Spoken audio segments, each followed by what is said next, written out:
দর্শক পাঠক স্বাগত আপনাদের। দেখছেন সকাল সন্ধ্যার নিয়মিত আয়োজন কি খবর। বার্তাকক্ষ থেকে আজ আপনাদের সঙ্গে আছি আমি শর্মিলা সিম্পলা।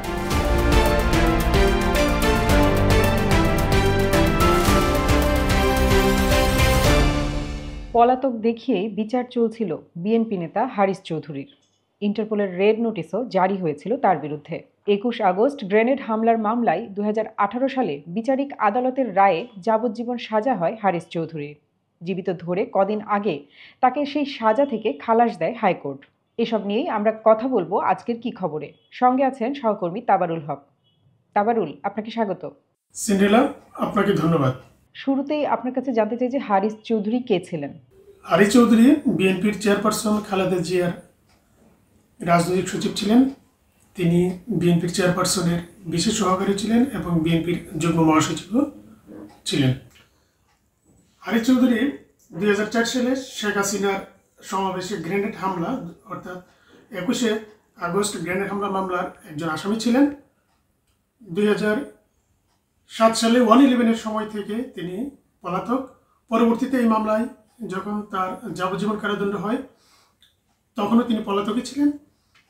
২০২১ সালে তার মৃত্যু হয় বলে পরবর্তীতে একটি সংবাদ মাধ্যমের খবরে আমরা জানতে পারি এবং সেখানে তার মেয়ে সামিরা তানজিম দাবি করেন যে তার বাবা হারিস চৌধুরী প্রফেসর মাহমুদুর রহমান নামে ছদ্মনামে ঢাকায় অবস্থান করছিলেন এবং ঢাকায় তার মৃত্যু হয়। তার মৃত্যু নিয়ে এত সংশয় কেন? হারিস চৌধুরী মৃত্যুর পর তার মেয়ে দাবি করেন যে হারিস চৌধুরী প্রফেসর মাহমুদুর রহমান নামে ঢাকায় অবস্থান করেন এবং তিনি প্রায় 11 বছর ঢাকায় ছিলেন। তার দাফন নিয়ে যখন জটিলতা তৈরি হয়েছিল অর্থাৎ হারিস চৌধুরীর মেয়ে দাবি করেন যে তিনি হারিস চৌধুরী, তিনি মাহমুদুর রহমান নয়।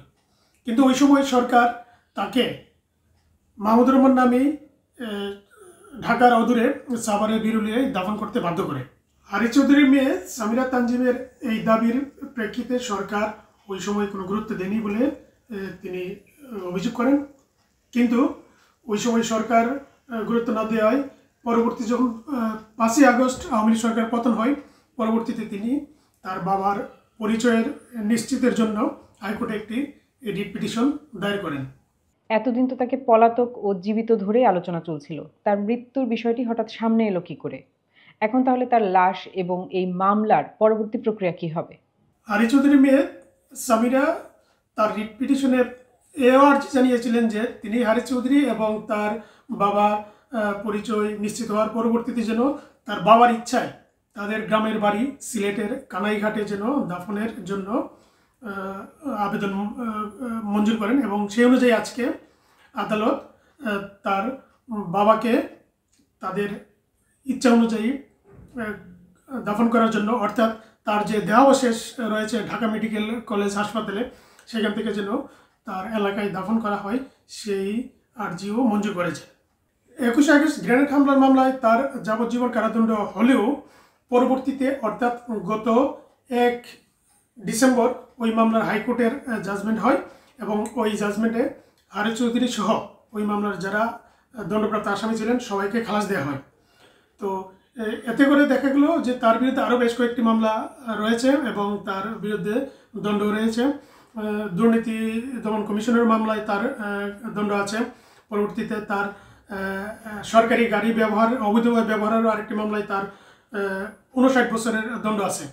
কিন্তু ফৌজদারি মামলাগুলো যখন আসামি মারা যায়, আসামি মারা যাওয়ার পরবর্তীতে এই মামলাগুলো আর কোনো থাকে না, অর্থাৎ মামলার কোনো কার্যকারিতা থাকে না। আসামি মারা গেলে মামলাও এবং তার সাজাও ওইখানেই এভাবেই নিষ্পত্তি হয়ে যায় বলেই আইনজীবীরা জানিয়েছেন।